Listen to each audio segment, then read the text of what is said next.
हरिः ओम् श्रीगुरुभ्यो नमः हरिः ओम् ॐ पार्थाय प्रतिबोधितां भगवता नारायणेन स्वयं व्यासेन ग्रथितां पुराणमुनिना मध्ये महाभारतम् अद्वैतामृतवर्षिणीं भगवतीम् अष्टादशाध्यायिनीम् अम्ब त्वामनुसन्दधामि भगवद्गीते भवद्वेषिणीम् नमोऽस्तु देव्यासविशालबुद्धे पुल्लारविन्दायतपत्रनेत्र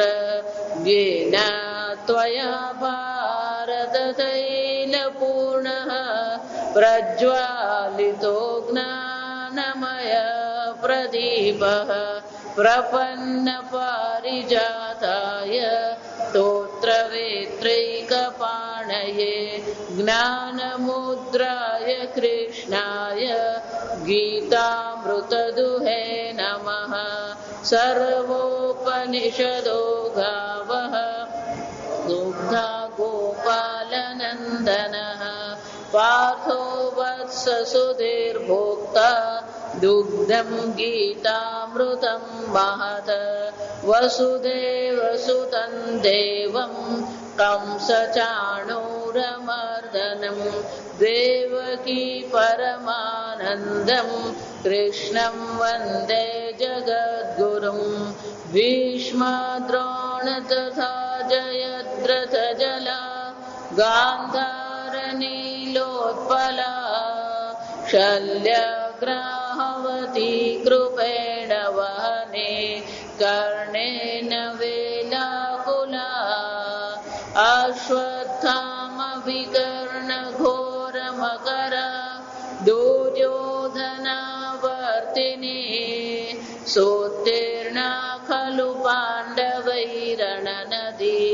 कैवर्तकः केशवः पाराशर्यवचः सरोजममलं गीतार्थगन्धोत्कटम् नानाख्यानककेसरं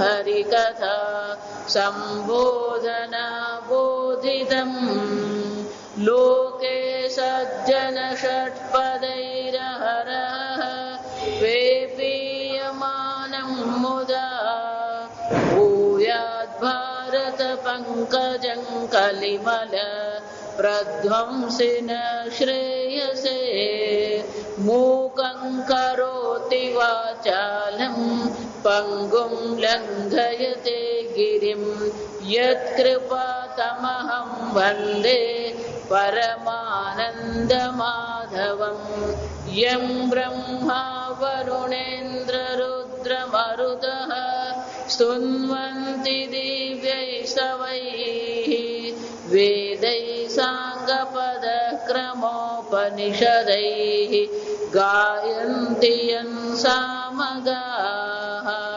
ध्यानावस्थिततद्गतेन मनसा पश्यन्ति यं योगिनः यस्यान्तन्न विदुःसुरासुरगणाः देवाय तस्मै नमः। ॐ सहना भवतु सहनौ भुनक्तु सह वीर्यं करवावहै तेजस्विनावधीतमस्तु मा विद्विषावहै। ॐ शान्ति शान्ति शान्तिः। श्लोक 30 यो मां पश्यति सर्वत्र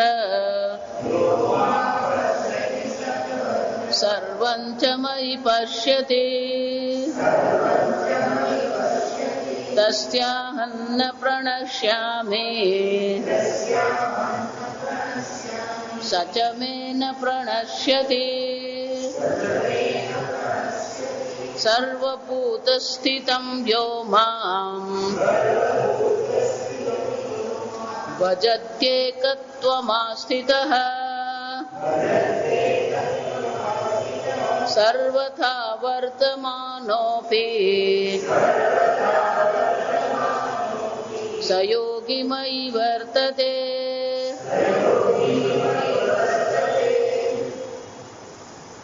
ભગવાન 29, 30, 31 અને 32 શ્લોકોમાં જેની આ બ્રહ્મમાં નિષ્ઠા થઈ ગઈ છે, એની દ્રષ્ટિ કેવી છે ભગવાન આપણને દર્શાવી રહ્યા છે. સર્વભૂતોમાં એ આત્માના દર્શન કરે છે, એટલે કે આ જગતમાં જડ ચેતન જે સર્વ છે એ સર્વનો અધિષ્ઠાન સ્વરૂપ જે બ્રહ્મ છે એના એ દર્શન કરે છે. ઘડો જોઈએ માટીના દર્શન છે, હાર ઘરેણા જોઈએ જેમ સોનાના દર્શન થાય છે. એ જ રીતે એ જ્ઞાની આ સર્વત્ર કોના દર્શન કરે છે? એ બ્રહ્મના સર્વત્ર દર્શન કરે છે. એટલું જ નહીં, ઈશ્વરને પણ શું છે એ આત્મ સ્વરૂપે જુએ છે. જો ઈશ્વર પણ મારાથી ભિન્ન હશે તો તૈત્રીય ઉપનિષદમાં આપણે જોઈ ગયા, ઉદરમ અંતરમ કુરુતે અથ તસ્ય ભયમ ભવતી. જાવે ઈશ્વર અને તમારા વચ્ચે ઉત અલ્પમ અરમ અપી થોડો પણ ભેદ કર્યો તો ભય થવાની શક્યતા. શ્રુતિ માતા ત્યાં આપણને દર્શાવે છે કે કેવી રીતે ભય થાય છે. જો આ એક વાર ઈશ્વરને પોતાનાથી ભિન્ન માની લીધો તો એ ભિન્નતાને કારણે શું થશે? એટલે ત્યાં શ્રુતિ માતા સરસ દ્રષ્ટાંત આપે છે. ભીષાસ્માદ વાતઃ પવતે ભીષોદેતિ સૂર્યઃ ભીષાદગ્નિશ્ચ ઇન્દ્રશ્ચ મૃત્યુર્ધાવતી પંચમ. આ મોટા મોટા દેવતાઓ છે. જો આ સૂર્ય કહીએ, અગ્નિ કહીએ, મૃત્યુ કહીએ, વાયુ કહીએ, બધા કોણ છે? મહાન દેવતાઓ છે. પણ એ દેવતાઓને પણ આપણે જોઈએ છે તો એ દેવતાઓ પણ શું છે? પોતપોતાના કર્તવ્ય કર્મનું પાલન કરી રહ્યા છે. કેમ? વિશાસ્માત, જેના ડરથી આ વાયુ વહી રહ્યો છે, જેના ડરથી ઇન્દ્ર સ્વર્ગનું રાજ કરી રહ્યો છે, જેના ડરથી અગ્નિ તપી રહ્યો છે, જેના ડરથી સૂર્ય ઉગી રહ્યો છે, અને જેના ડરથી આ મૃત્યુ પણ દોડી રહ્યો છે. જાગજા તો કે ગમે તેવો મહાન ઉપાધિ હોય પણ જો ભેદ બુદ્ધિ કરી તો ભય બુદ્ધિ પણ શું થવાની? રહેવાની જ છે. અને એટલે ભગવાન પછીના શ્લોકમાં કહે છે, યો મામ પશ્યતિ સર્વત્ર સર્વમ ચ મયી પશ્યતિ.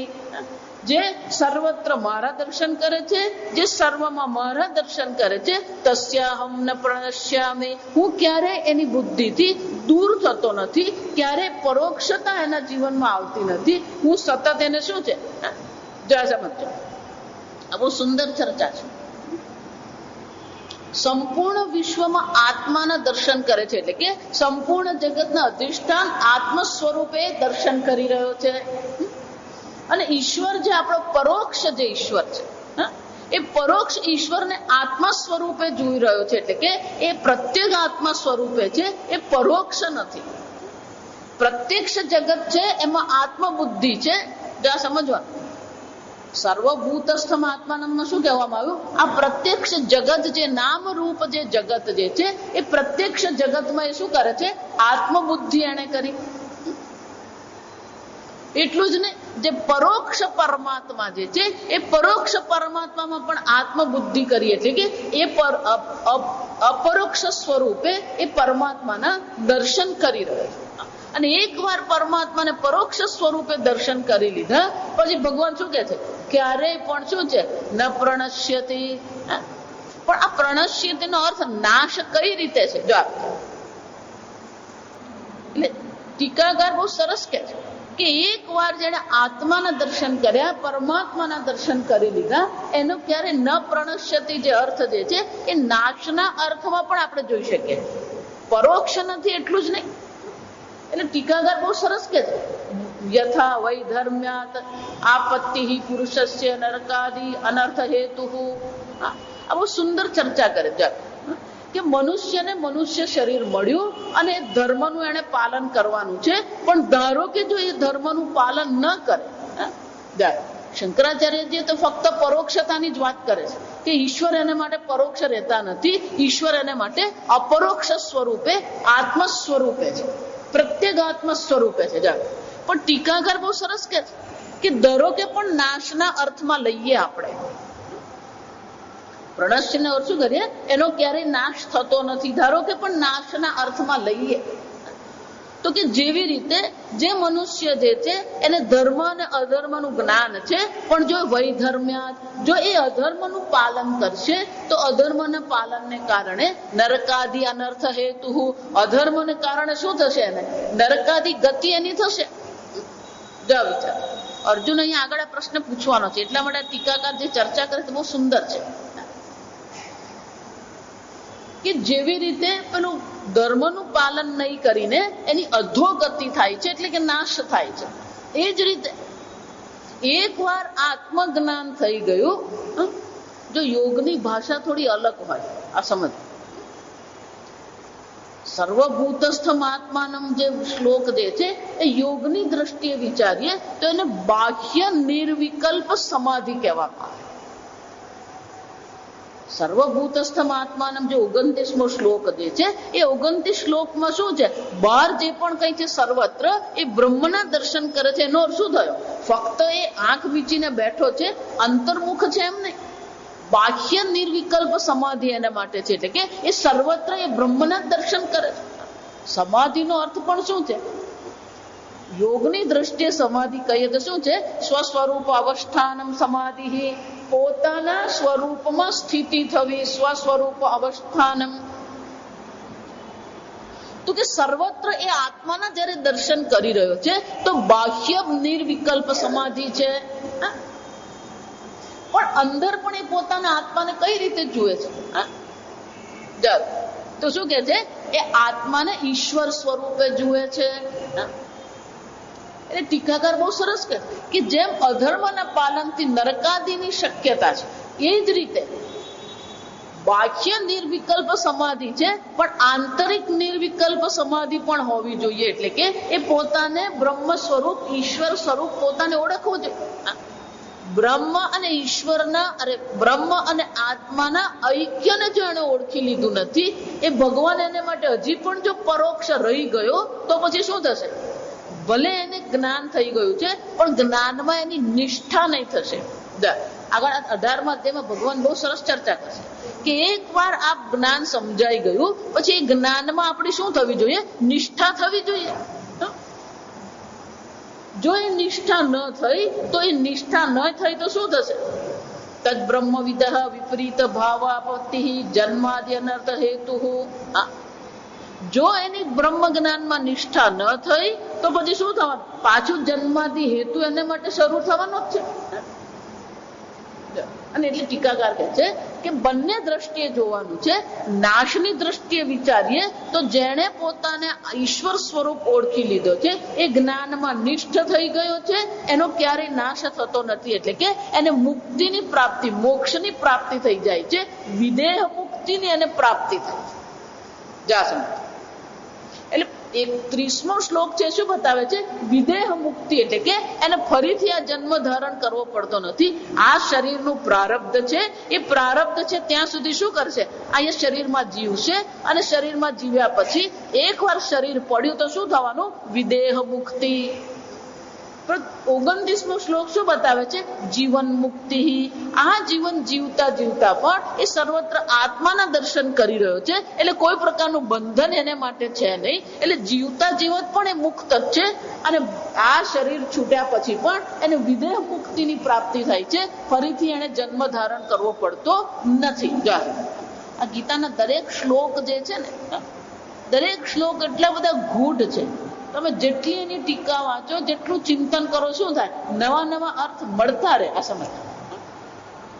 અને એટલે ટીકાકાર કહે છે કે 29મો શ્લોક જીવન મુક્તિ બતાવે છે, પેલો 30મો શ્લોક શું બતાવે છે, આ વિદેહ મુક્તિ છે, ન પ્રણશ્યતિ, એટલે કે એને ફરીથી જન્મ મરણના અનર્થમાં પડવું પડતું નથી. હવે આજે 31મો શ્લોક છે, આ પ્રકારથી જેની જ્ઞાન નિષ્ઠા પણ થઈ ગઈ છે, એકવાર જ્ઞાન નિષ્ઠા થઈ ગઈ પછી એ જે જ્ઞાની જે છે એનો આ જગત પ્રત્યેની એની દ્રષ્ટિ કેવી છે, આ જગતમાં એ કેવા પ્રકારથી વ્યવહાર કરે છે. કારણ કે પ્રારબ્ધ છે, પ્રારબ્ધથી શરીર છે, શરીર છે તો પછી શું થવાનું, આ જગતમાં વ્યવહાર પણ થવાનો જ છે.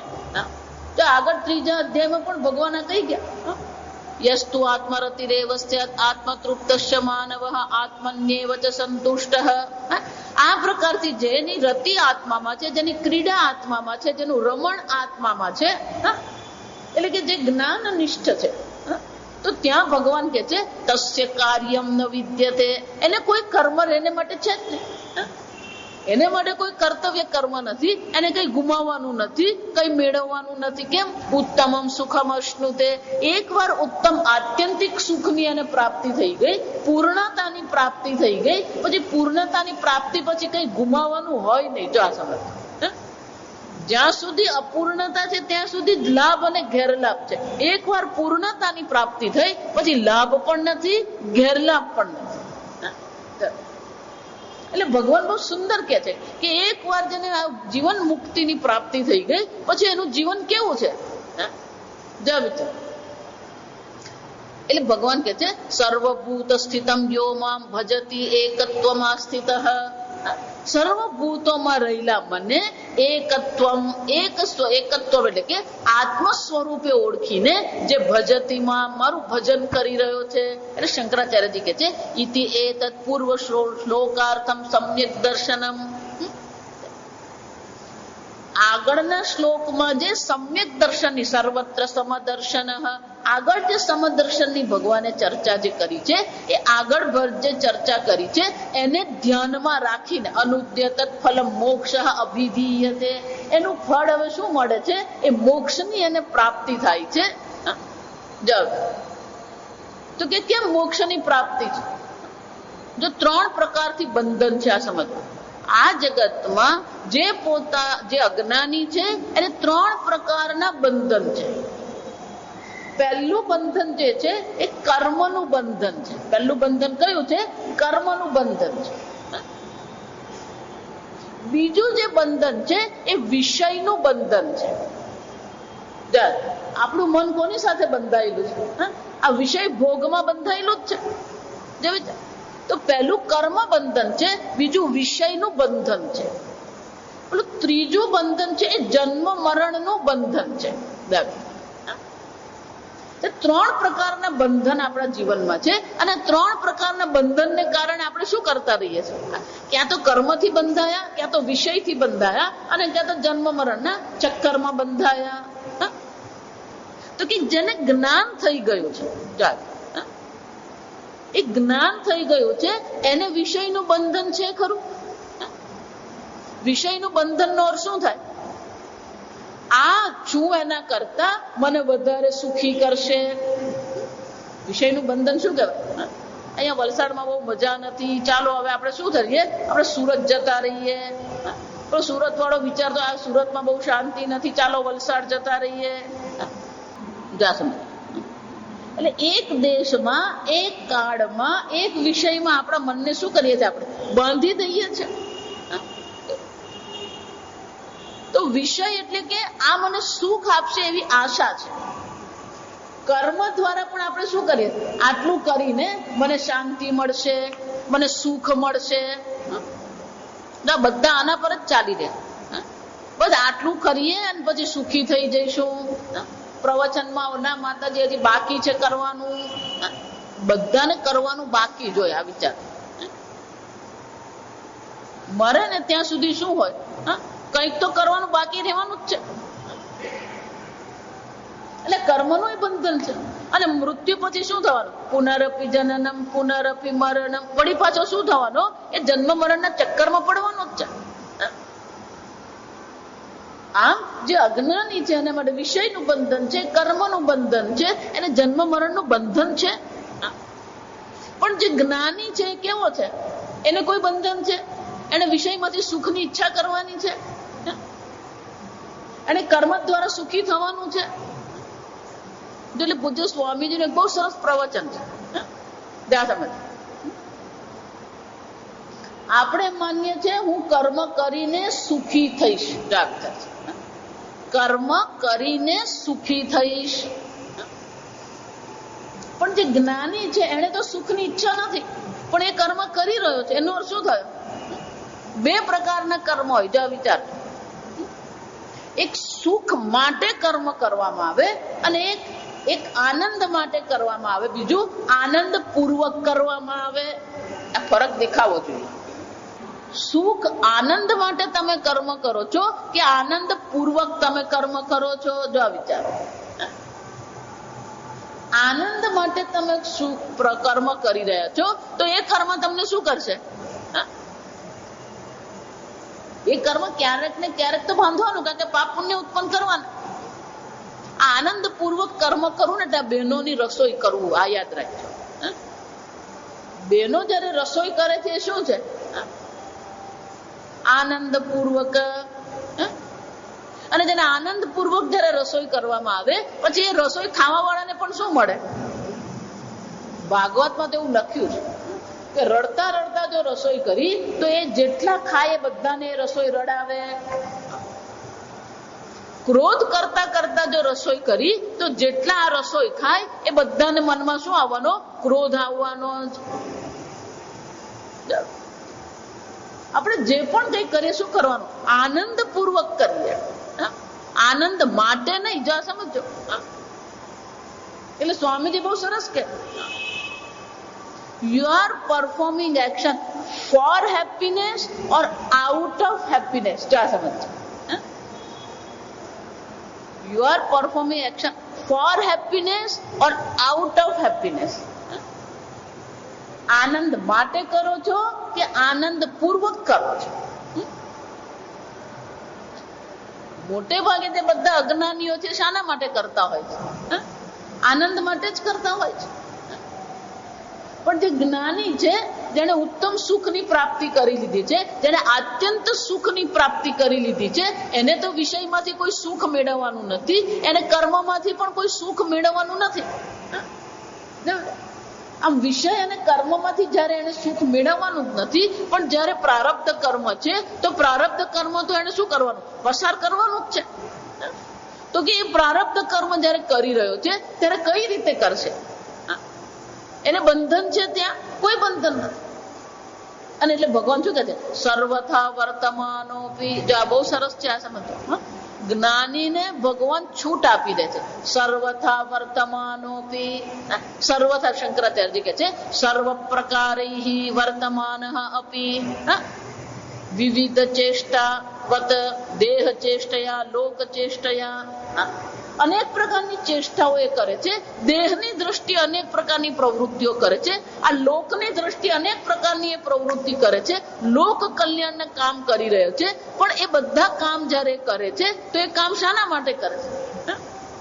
સુખી થવા માટે કરે છે. જો વિચાર, કોઈ નથી. એટલે ભગવાન શું કે છે? સર્વથા વર્તમાનોપી.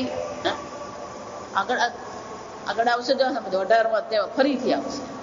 હત્વા સ ઈમાન લોકાન. ધારો કે પણ જ્ઞાની આ સંપૂર્ણ જગતનો નાશ કરે. હત્વા સ ઈમાન લોકાન ન નિબધ્યતિ. એને કોઈ બંધન છે નહીં, એને કોઈ પાપ લાગ્યું નહીં. એટલે ભગવાન કહે છે એકવાર જેની ઈશ્વરમાં નિષ્ઠા થઈ ગઈ, એકવાર એકત્વમાં સ્થિત, આ ઈશ્વર અને હું એક છે, આ ઐક્યમાં જેની સ્થિતિ થઈ ગઈ છે અને સ્થિતિ થઈને સર્વત્ર ઈશ્વરના દર્શન કરી રહ્યો છે, એને માટે પછી શું છે? કોઈ પણ કર્મ આવશ્યક નથી. અને કર્મ કરે તો પણ એ કેવા છે? સુખપૂર્વકના કર્મ છે. સુખ માટેના એને કર્મ છે જ નહીં. સ્વામીજી અમને બહુ સરસ સમજાવતા કે તમે જયારે ભણાવો ત્યારે પણ એ ભણાવવામાં પણ શું હોવો જોઈએ? આનંદ હોવો જોઈએ.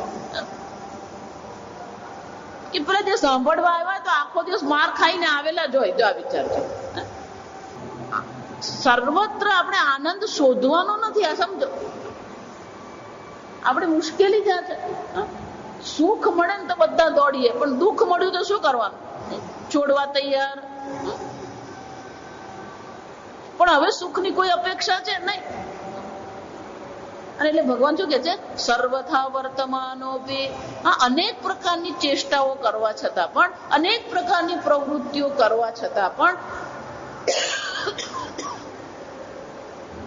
ચોથા અધ્યાયમાં ભગવાન કહી ગયા કર્મણ્ય ભી પ્રવૃત્તોપી નૈવ કિંચિત કરોતિ સહ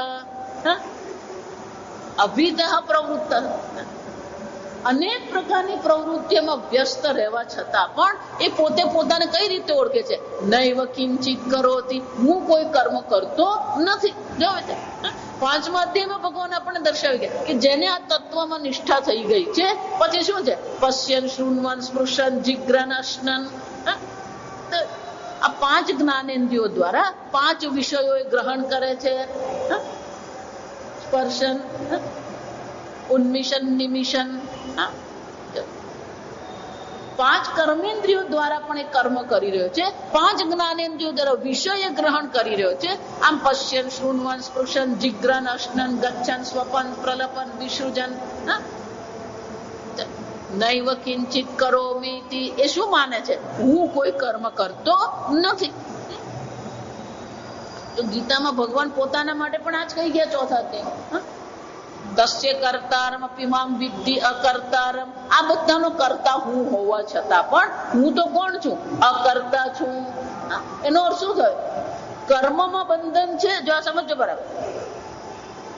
વિષય ગ્રહણ કરવામાં બંધન છે, કર્મ કરવામાં બંધન છે. જો વિચાર, પશ્યન શૃણ્વન સ્પૃશન જિગ્રન અશ્નન એટલે પાંચ વિષયો ગ્રહણ કરે જ છે. એ જ રીતે પાંચ કર્મેન્દ્રિય દ્વારા પાંચ કર્મ પણ થઈ રહ્યા છે. પણ જો એ સમજતો હોય હું કઈ કરતો નથી, નૈવ કિંચિત કરોમિતિ, તો પછી શું થવાનું? આ વિષયો કે કર્મ એને માટે બંધનકારક રહેતા નથી. તેનો અર્થ શું થયો? આ જગત તમને બાંધે છે, આ વિષય તમને બાંધે છે, આ કર્મ તમને બાંધે છે. કોણ બાંધે છે? આ બધામાં જે કર્તૃત્વ છે, કર્મની દ્રષ્ટિએ કર્તૃત્વ કહેવાય, વિષયની દ્રષ્ટિએ ભોક્તૃત્વ કહેવાય. આ વિષયો હું ભોગવું છું.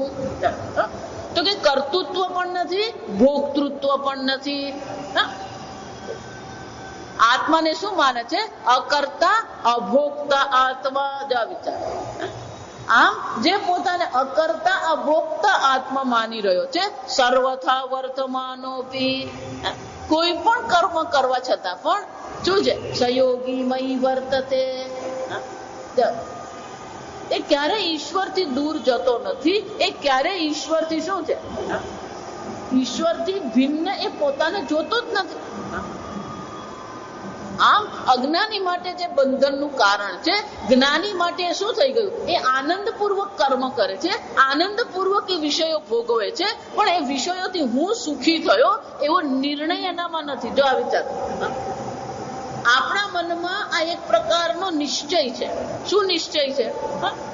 આમ કરીશ અને હું સુખી થઈશ, આટલું કરીને હું સુખી થઈશ, આટલું ભોગવીને હું સુખી થઈશ. આવો સુખી થવાનો બહુ ત્રાસ છે.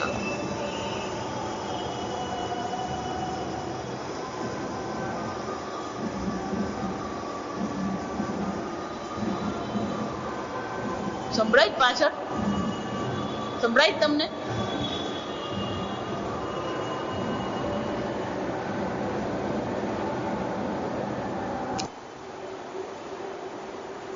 એટલે ટીકાકાર કે છે શિષ્ટવત અશિષ્ટવત. સર્વથા વર્તમાન શું થઈ ગયું?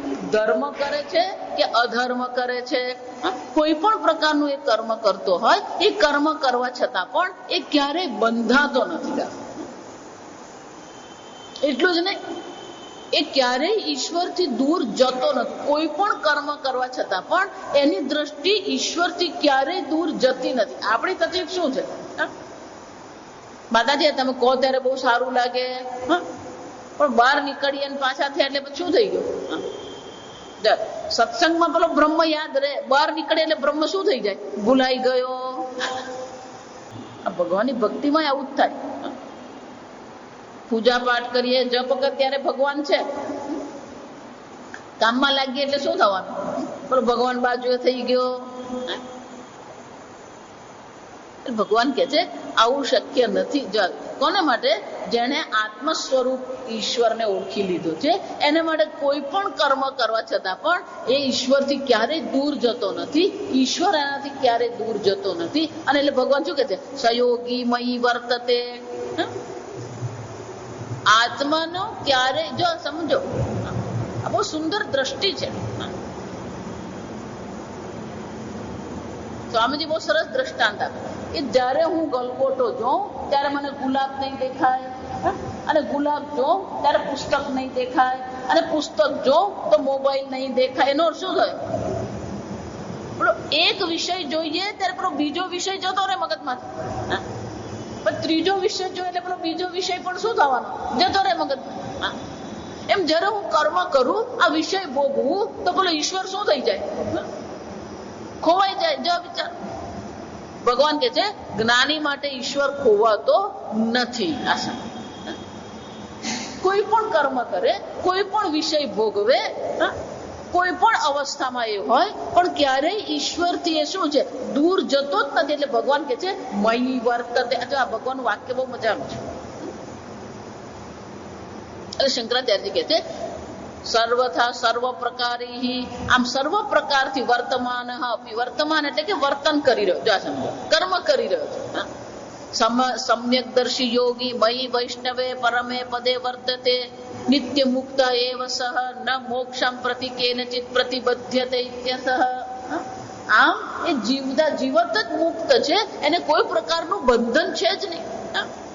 કોઈ પણ પ્રકારના મોક્ષ માટેનું પ્રતિબંધન પણ એને માટે નથી, કોઈ વિઘ્ન એને માટે રહેતું નથી. કારણ કે સર્વત્ર શું કરે છે? આત્મ સ્વરૂપ ઈશ્વરના એ દર્શન કરતો રહે છે. અને એટલા માટે જે પણ કોઈ કર્મ કરે છે, જો એટલે આપણે ગુજરાતીમાં બહુ સરસ કહીએ, સામાન્ય ભક્તજન માટે પણ આપણે કયો શબ્દ વાપરીએ છીએ? ભાઈ ઈશ્વરને ઓળખીને ચાલો. વિચાર, ઈશ્વરને ઓળખીને ચાલવું એટલે શું? ઈશ્વરનું સતત આપણને સ્મરણ રહેવું જોઈએ. જો હું દ્રષ્ટાંત આપું, જયારે તમે બુટ્ટી જુઓ છો ત્યારે કંગન જોતા નથી, જયારે તમે કંગન જુઓ છો ત્યારે હાર જોતા નથી, હાર જુઓ છો ત્યારે બુટ્ટી દેખાતી નથી. પણ તમે વીંટી જુઓ, કંગન જુઓ, હાર જુઓ કે બુટ્ટી જુઓ, સર્વમાં સોનું તો શું છે? સોનું ક્યારેય તમારી નજર બહાર જાય ખરું? નામ રૂપ બદલાઈ ગયા, પણ નામ રૂપ બદલાવથી એનું જે અધિષ્ઠાન, જો એટલે શરૂઆતમાં જ મેં કહ્યું કે આ સર્વનું અધિષ્ઠાન જે પરમાત્મા છે, એ અધિષ્ઠાન પરથી આપણી દ્રષ્ટિ હટતી જ નથી.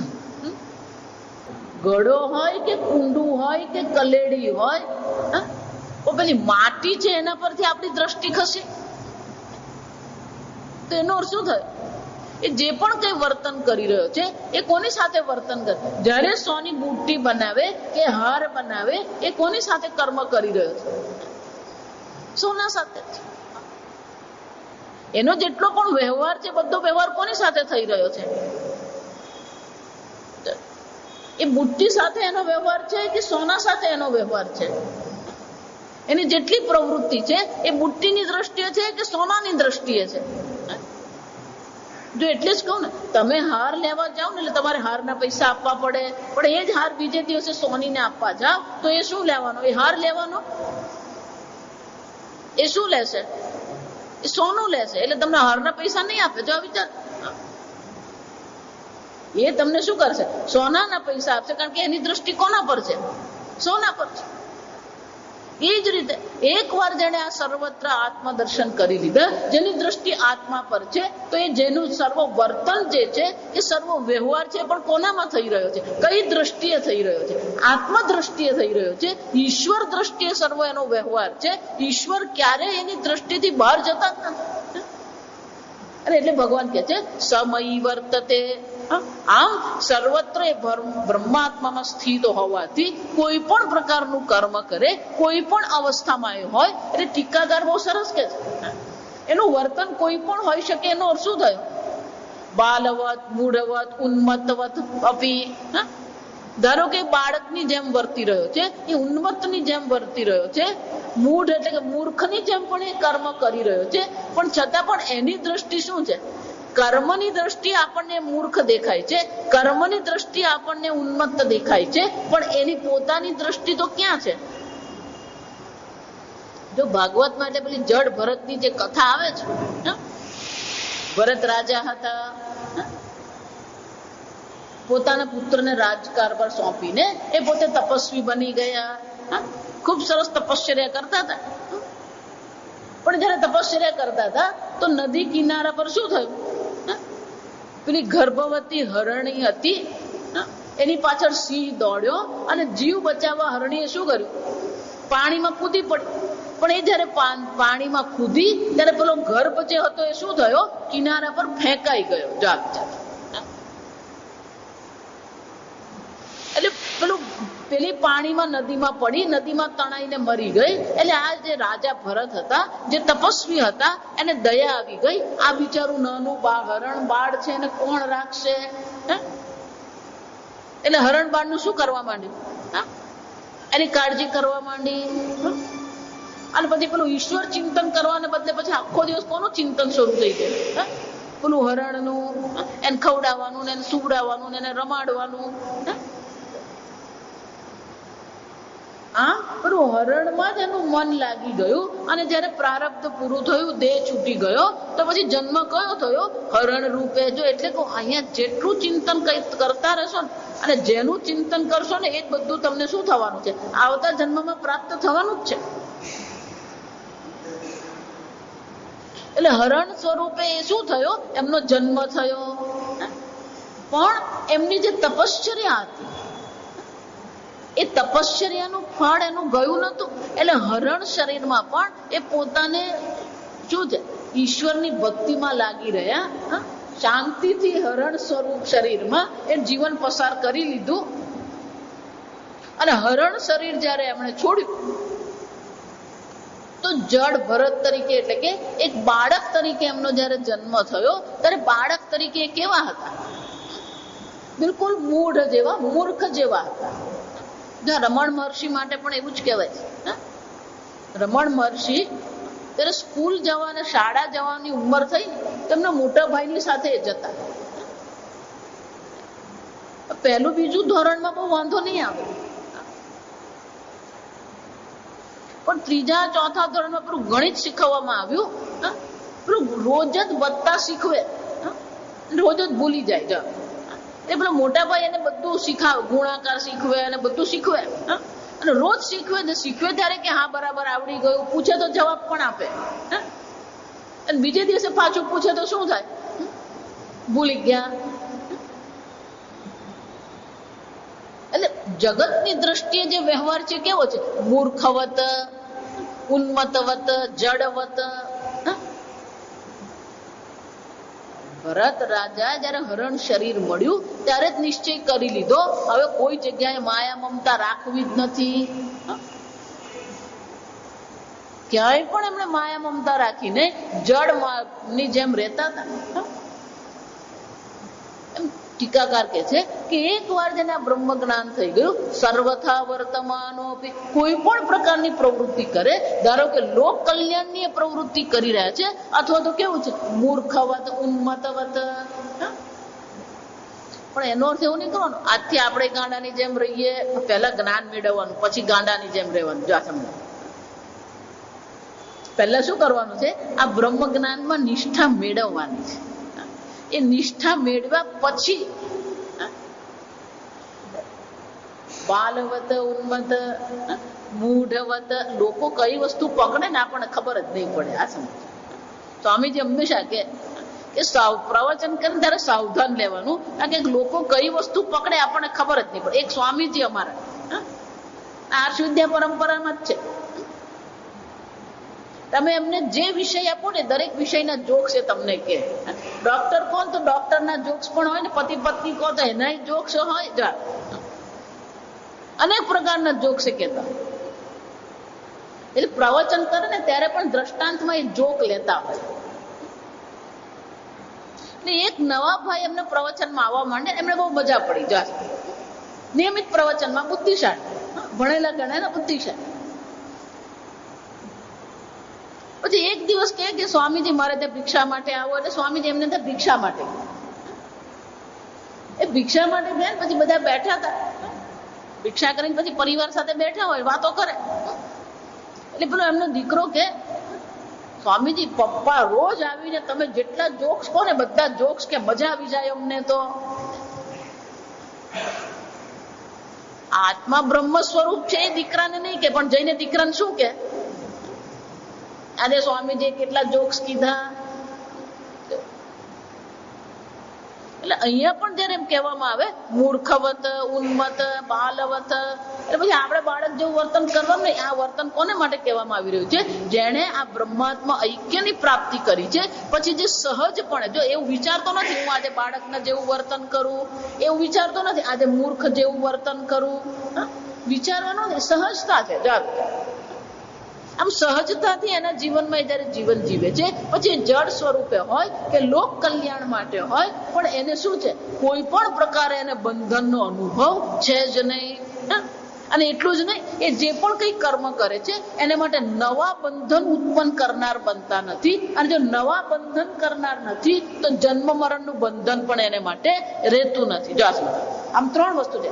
આ જીવનમાં પણ એને વિષયનું બંધન નથી, કર્મનું બંધન નથી, અને જે પણ કોઈ કર્મ કરે છે એ કર્મથી નવું પાપ પુણ્ય એને માટે ઉત્પન્ન થતું નથી. અને એટલા માટે શું થવાનું? ત્રીજા પ્રકારનું જન્મ મરણનું બંધન પણ એને માટે રહેતું નથી. એટલે શંકરાચાર્યજી કહે છે નિત્ય મુક્ત એવ સહ. એ કોણ છે? નિત્ય મુક્ત છે. ન મોક્ષમ પ્રતિ કેનચિત પ્રતિબદ્ધતે. એના મોક્ષ પ્રાપ્તિ માટે કોઈ પ્રકારનું વિઘ્ન, કોઈ પ્રકારનું પ્રતિબંધન રહેતું નથી. અને એટલા માટે આ જીવનમાં પણ એ નિત્ય મુક્ત જ છે. અને આ જીવન છોડ્યા પછી પણ, પ્રારબ્ધ પૂરું થયા પછી પણ એને વિદેહ મુક્તિની પ્રાપ્તિ થાય છે. ફરીથી જન્મ મરણના બંધનમાં એને પડવું પડતું નથી. આગળ આપણે આવતીકાલે.